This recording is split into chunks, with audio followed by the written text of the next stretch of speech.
Hey guys, welcome back to the channel. So today we're going to be making a pumpkin spice latte at home. So first you're going to need 1 cup of milk, which obviously I poured into my bowl.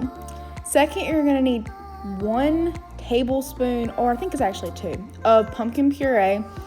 I absolutely struggled with getting this out of my little thing. I don't know what you would call it, but I absolutely struggled getting it out. And I used absolutely too much, I think, but it still tasted really good in the end. So I wasn't too worried about that, but you can see me absolutely struggling with the pumpkin puree.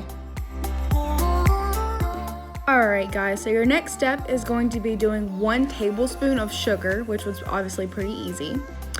And then your next step is going to be 1/4 tablespoon of pumpkin pie spice. And I'll have the ingredients to this in the description box below because I had to make my own, I didn't buy any.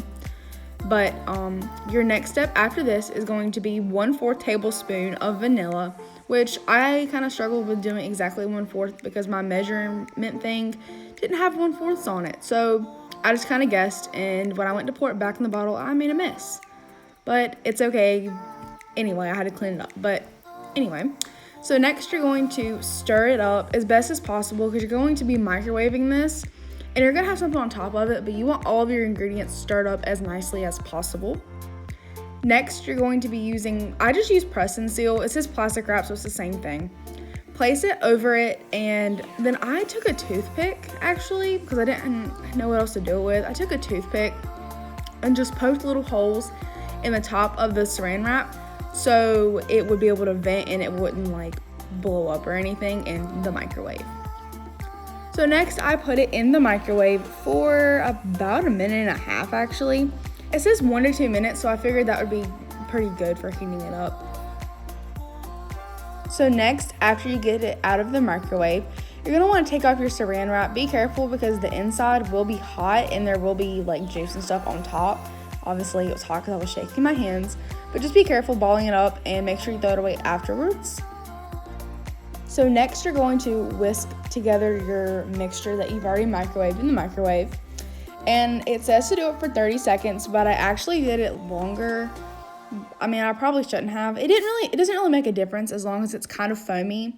And I think that's why I whisked it for so long. But as long as you get it all mixed together pretty good, that's all that matters. And make sure you don't make a mess on the countertop like I did. Like, put it on a paper towel. And, because you don't want to make a mess. Your mom will yell at you. Next, I poured this cold brew coffee into the cup. And now this is a random brand. I've never used it before, but it did taste pretty good. So I don't really know how much to pour in there specifically, but I poured just some coffee into the glass, making sure there was enough to where the pumpkin wasn't taking over, because you don't want it to take over. And so yeah. And it was at this moment that she messed up. Obviously, as you can tell, I spilled it all over the countertop. So after me spilling all over the place and realizing I am an idiot, I tried to pour more in there and continued to make a mess, which in the end didn't really matter. And honestly, at this point, I was like, boy, what are you doing? But anyway, so I put that to the side and got a mug and still continued to make a mess on the countertop, but poured it in because I figured it would be easier to drink out of. Next, I proceeded to microwave the mug in the microwave, of course, for about 45 seconds. I didn't really know how long to microwave it for because I don't like my coffee burning my tongue, but you know, whatever floats your boat, I guess. So after it was done in the microwave, I just went ahead and took my fork, actually, instead of a spoon. I don't know why I did that, but I did.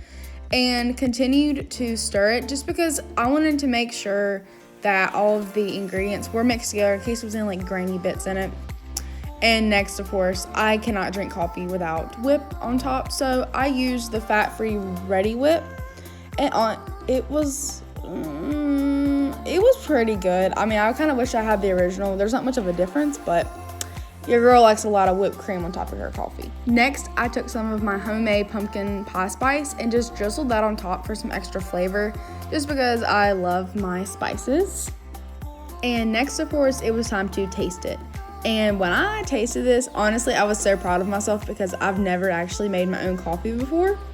And it was so good, and there was whipped cream on my nose. But anyway, It was amazing, and I absolutely 100% recommend this to anyone who loves the seasonal types of coffee. Alright guys, if you enjoyed today's video, don't forget to leave a like and subscribe. I'll see you in the next video. Bye!